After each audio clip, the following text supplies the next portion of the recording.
in a large bowl, I've taken 200 grams of butter at room temperature, and using a whisk, we're just going to beat it till it's nice and light. You can use a hand whisk too.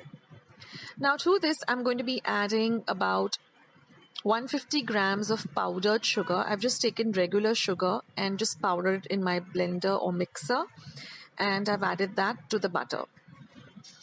Now we're going to add half a teaspoon of vanilla essence or extract, and we're going to whisk everything well. And we're going to mix the butter and the sugar and the vanilla very well, because we want these lovely light cookies. Now here I have 300 grams of regular flour maida, to which I'm going to be adding about 100 grams of corn flour. We're going to mix these two flours well together. Now we're going to continue whisking our butter, sugar and vanilla essence mixture till it's nice and light and airy. It becomes more of a whitish mixture, and then we're going to add a little bit of the flour at a time and continue mixing everything well.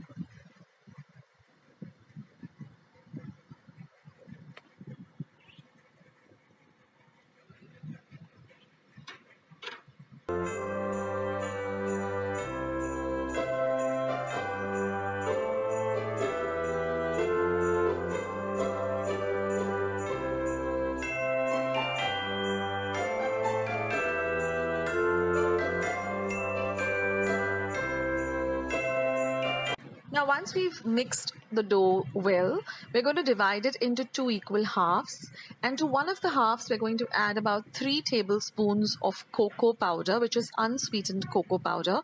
We're going to mix everything well together till the entire mixture becomes a nice brown color. We don't want any specks of white in it. We're going to knead it a little bit so it becomes nice and smooth and easy to work with. And we're going to do the same thing with the plain colored dough or the white colored dough. Just knead it, and this dough is very, very easy to work with. Now we're going to use a very flat, clean and dry surface. We're going to use half of the chocolate colored mixture, and we're going to roll it till it resembles a kind of a sausage.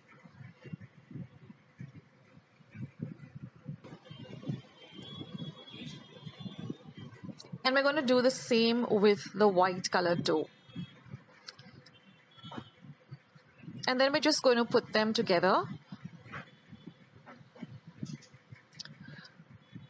Here is a closer look.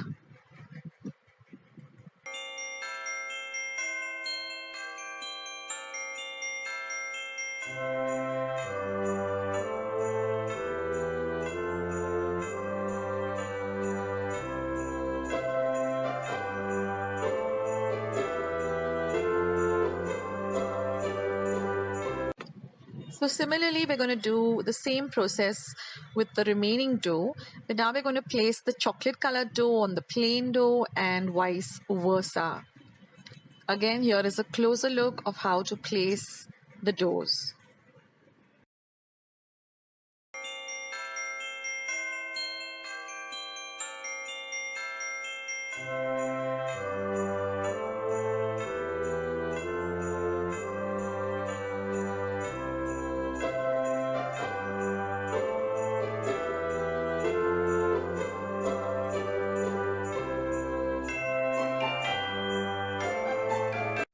Now we're going to place this onto a baking paper or a butter paper, and we're just going to smoothen everything out so that it is nicely shaped, and ensure that the two chocolate parts meet at the center, and similarly with the white. Now we're just going to wrap this up nice and tight, and we're going to put it into our refrigerator, not in the freezer but in the normal refrigerator section, and we're just going to chill it for about an hour. Now after waiting for an hour, everything has come well together, and now it's very easy for us to cut this dough into even sized cookie slices. I've preheated my oven to 180 degrees Celsius for about 10 minutes. I've lined a baking tray with some baking paper, and we're just going to place the cookies a little apart from each other, because when they bake they do spread out a bit. So ensure that there's some space between each of the cookies Don't they look really pretty?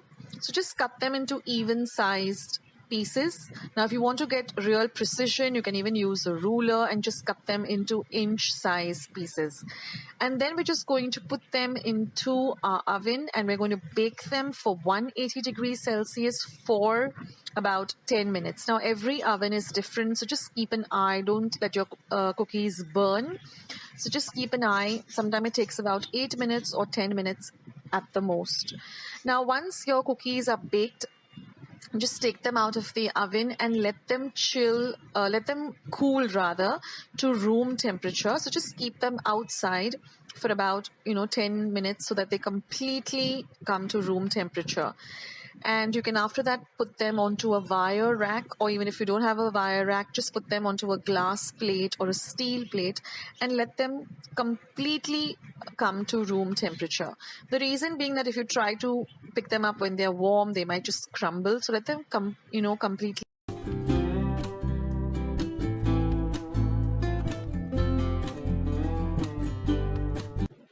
So friends, let's start with today's recipe of Kalakand. It's a super simple and easy recipe.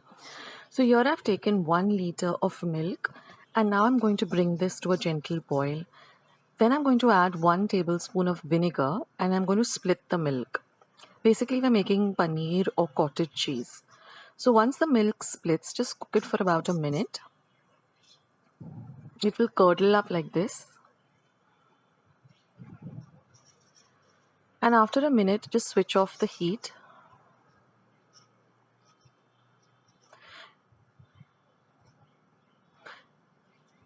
And now we're going to strain this mixture over a muslin cloth.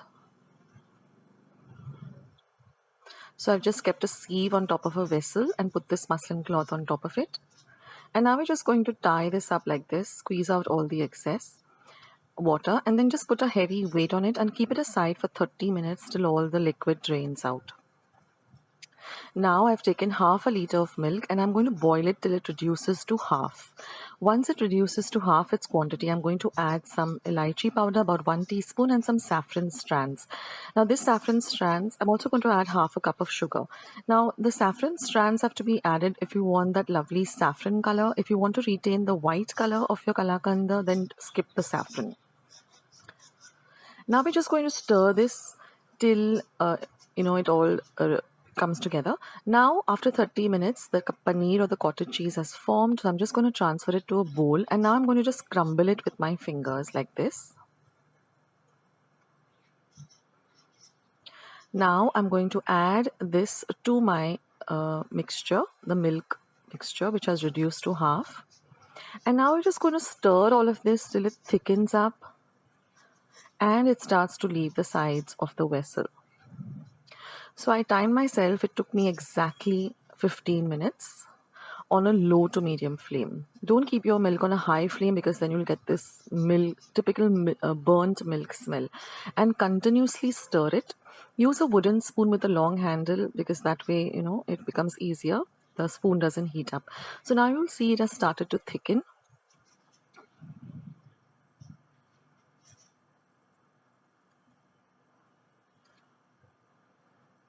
And then it all comes together like this. So now our mixture is ready. Here I have some nuts which I've chopped up roughly, and I've also just greased my tray, which is about a inch thickness. This is a 6x6 tray with just 1 inch thickness. And now I'm just going to transfer this mixture onto the tray. And I'm just going to even it out.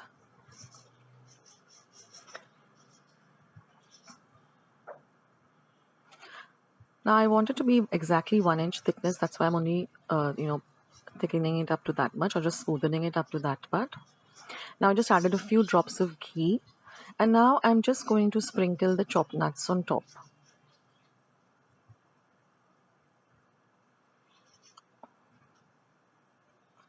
And now I'm going to refrigerate this for 1 hour. You can refrigerate it for 2 to 3 hours also. It sets really very fast. And it's all ready. Now all we have to do is just cut it up into squares and serve it. This is a very delicious dessert, and It's super simple to make also. All you need is some, basically Basundi kind of a mixture as well as some paneer. So now I'm just going to cut it up like this. It is a little bit crumbly, just slightly crumbly, but that's okay. That's the texture of the Kalakand, but it has set. And you can see, you can easily cut up slices like this. So do try out this recipe, guys, and let me know how you like it. I'll catch you in my next recipe. See you. Take care. Bye.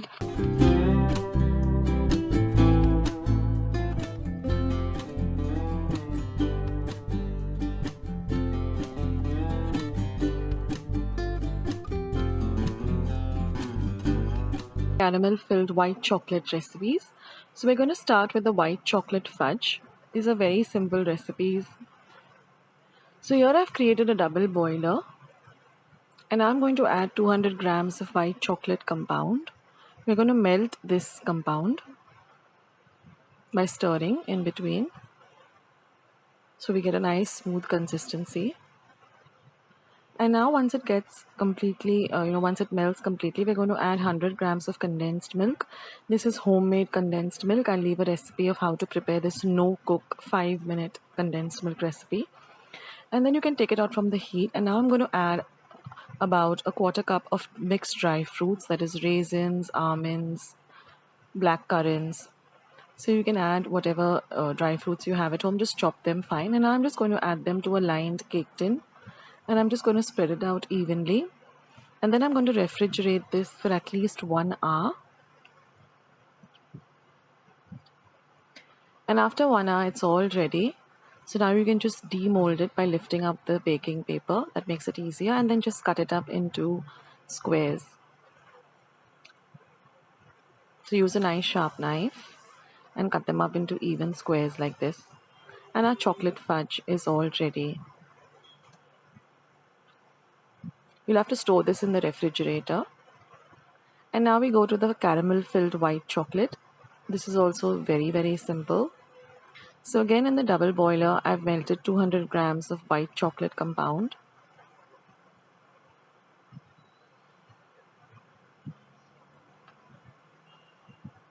Now once the chocolate melts completely, you're going to pour this into your chocolate mold. So I have this silicone mold. So only pour it halfway through. And then with a spoon, just see that it goes all over. Even the edges are coated like this. And then refrigerate this for 30 minutes. Now after 30 minutes, you see that it's nice and set. So now we're just going to fill it up with some Hershey's caramel syrup.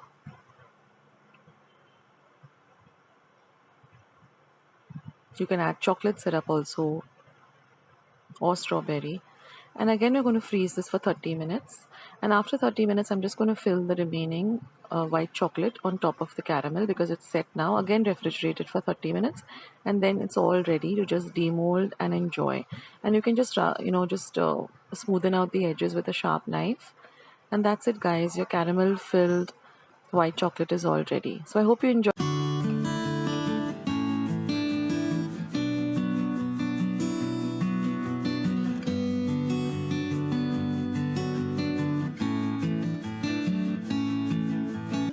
Let's start with today's recipe by seeing what ingredients we require. So they're just few ingredients. Let me take you through them. So this is about 3/4 cup of cashew nut powder. Just coarsely grind the powder. This is some powdered sugar. I've used about half a cup of powdered sugar, 3/4 cup of all-purpose flour. This is about 1 tablespoon of milk and 1 teaspoon of vanilla essence, as well as half a cup of butter. So all these ingredients will be listed with their exact measurements in grams in the description box below. So now that we have our ingredients in place, let us start making today's amazing eggless cashew nut cookies. So I've transferred my butter, which is at room temperature, into a large mixing bowl. To that, I'm going to be adding my powdered sugar. So this is not caster sugar or icing sugar. Just take regular sugar and blend it in your mixer pot to a fine powder like this. You don't need to sieve it either. Now taking an electric whisk or a hand whisk, we're just going to mix this very well together so that the butter and the sugar get well incorporated together. In fact, you should get a very, instead of a yellow color, you should have a more on a whiter side of the color of the mixture. Now, what you can do is you can set a timer of about 4 to 5 minutes on your phone or watch or clock, and then just whip this or beat this sugar and butter mixture till it changes consistency. So I have whisked this for exactly 5 minutes by putting a timer on my phone. The whisking is very important because that will give this a very nice, light, buttery, fluffy texture. So now, since most of the cookies and biscuits are not available during this period, you can make your own cashew nut cookies at home, which are very similar to the Good Day cookies that we have. And you can give your family this as a tea time snack or a anytime hunger strike snack. So now you can see that the entire consistency has changed. It's changed to a more of a whitish color rather than a yellow color. Now I'm going to add in my vanilla essence and I'm going to mix everything well together.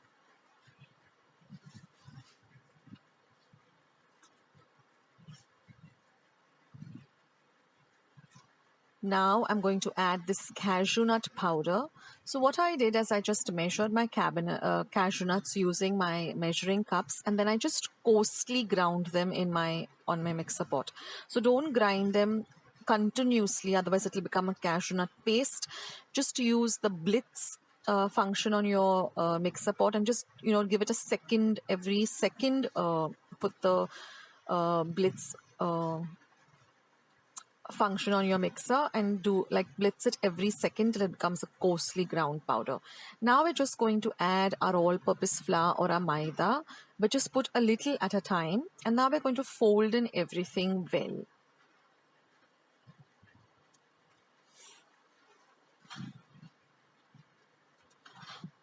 Now this is how it will look, and now I'm just going to add my milk a little at a time and again mix everything. You can even use your hands till you get a nice soft yet a firm dough. If you need and you feel that you need to add a little more of flour, you can do that too. Now I have preheated my oven at 180 degrees Celsius for exactly 10 minutes. And I have also gone and lined up my baking tray with some baking paper or parchment paper, and we need a fork to make a nice design on this cookie. Now we're just going to roll them out into even sized balls and press them down and then keep them on your baking sheet. So just roll them out evenly so that they don't have any cracks in them, and just press them down in this manner and keep them on your baking tray. They should look like this, and try to get them all of the same size. So now I've got 9 on my baking sheet and I got another 4 from the remaining dough that I had. And then just using a fork, just press this down once to make a design like this, just to make it look pretty and nice. Don't forget to preheat your oven to 180 degrees Celsius for 10 minutes. It's very important to preheat your oven whenever you start baking anything, because that way the oven is already warm and the baking process happens faster and everything gets evenly baked too. These cookies are so delicious, and the lovely flavor of the cashew nuts just comes, through when you take a bite. And they're so soft and light and just perfect. So you have to give them a try. Even the young kids who are watching this, give them a try.